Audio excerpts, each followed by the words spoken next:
ఒకే వేదిక మీదకి వచ్చి ఈ కార్యక్రమం నిర్వహించటం ఒక ఆదర్శవంతమైనటువంటి విధానం.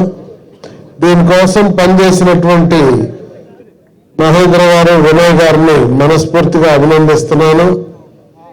మహేంద్ర గారు సక్సెస్ఫుల్ బిజినెస్ ఎంటర్‌ప్రెన్యూరే కాకుండా అనేక వ్యవస్థలను ఇట్లా కలుపుతూ సమాజంలో మంచి వాతావరణాన్ని స్ప్రెడ్ చేయటం కోసం కృషి చేస్తున్నారు. వారి ట్రాక్ రికార్డు కూడా తెలుసుకున్నాను.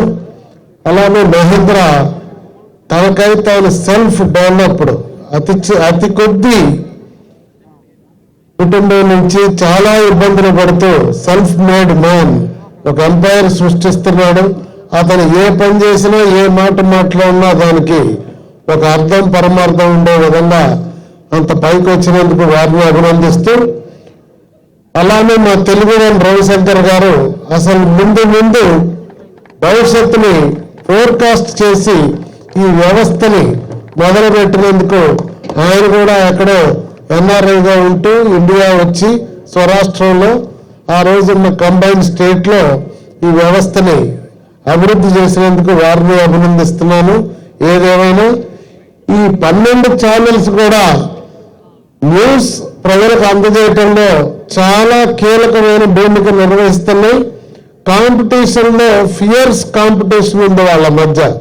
అయినా భారతదేశంలో ఎట్లయితే భిన్నత్వంలో ఏకత్వం ఉందో అదేవిధంగా వారు కూడా సమాజం కోసం, ప్రజల కోసం ఒక ఏకాభిప్రాయానికి వచ్చి చేయటం అనేది చాలా మంచి మాట. అయితే దీనిలో కూడా ఆరోగ్యవంతమైనటువంటి పోటీని ప్రవేశపెట్టి ప్రజలకి నాణ్యమైనటువంటి వార్తలు, సమాజంలో ఒక విలువల్ని ప్రతిష్ఠించే విధంగా ఏది చేసినా దానిలో కూడా ఒక అవగాహనతో చేస్తే బాగుంటుంది ఈ కలయిక. అంతేకాదు మీ సమస్యలని ప్రభుత్వాలు దృష్టిలో పెట్టడానికి, పరిష్కరించుకోవటానికి కూడా ఈ ఐక్యత ఉపయోగపడుతుంది.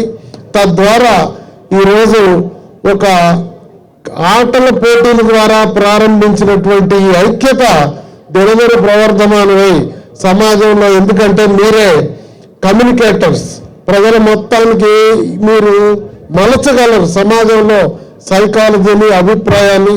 అట్లా ఒక ఆదర్శవంతమైన విధానంతో భావి తరాలకి, భవిష్యత్ జనరేషన్స్కి విలువలతో కూడిన వార్తలను ప్రసారం చేసి మంచి వాతావరణాన్ని క్రియేట్ చేయాలని కోరుకుంటూ ఈ రోజు ఇక్కడికి ఆహ్వానించినందుకు ధన్యవాదాలు తెలియజేస్తూ సెలవు తీసుకుంటున్నాను. నమస్కారం.